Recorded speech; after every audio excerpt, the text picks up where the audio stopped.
Hi everyone, my name is Hannah and I'm a pelvic floor physiotherapist at Proactive Pelvic Health Center.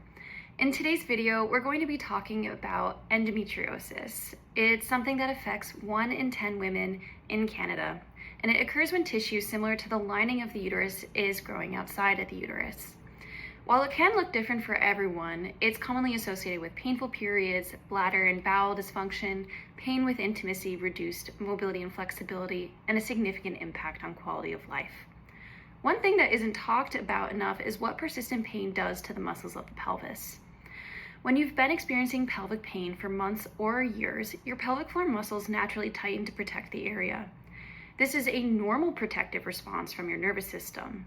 The problem is that when those muscles stay guarded for long periods of time, they can begin contributing to the pain themselves. So for many people living with endometriosis, the discomfort isn't coming only from endometriosis lesions. Pelvic floor muscle tension often becomes a secondary contributor that deserves treatment as well. In previous videos here at Proactive Pelvic Health Center, we've shared several techniques to help relax and lengthen the pelvic floor muscles. Today, I want to zoom out a little bit and talk about something just above the pelvis, our core canister. The pelvis does not work in isolation. It's connected to our diaphragm, our abdominal muscles, our spine, and the rib cage. The way we breathe and move through our trunk directly influences the amount of tension and pressure placed on the pelvic floor. One posture I commonly see in people living with endometriosis is a protective, slightly forward flexed posture. And it makes sense. Our bodies naturally curl inward to protect painful areas. But over time, staying in that position can reinforce muscle tension and stiffness.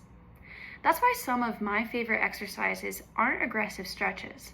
They're gentle movements that encourage the body to open up, to breathe, and move out of that protective posture. Here are my top 3 chosen today because you can do them seated in your chair. First is diaphragmatic breathing. You're simply going to place one hand on your stomach, one hand on the side of the rib cage, and take a long, slow, deep breath down.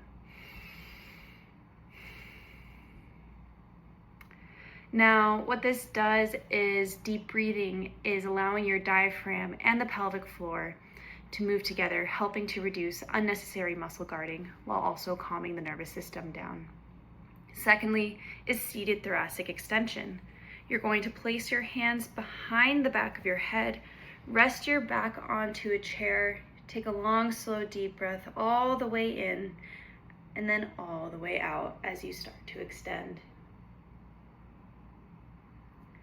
Opening up the upper back helps reverse that forward posture and improves how the rib cage and the pelvis move together. And lastly is a seated thoracic side bend. Similar setup as previously. Deep breath all the way in and out as you start to bring your elbow down towards your pelvis.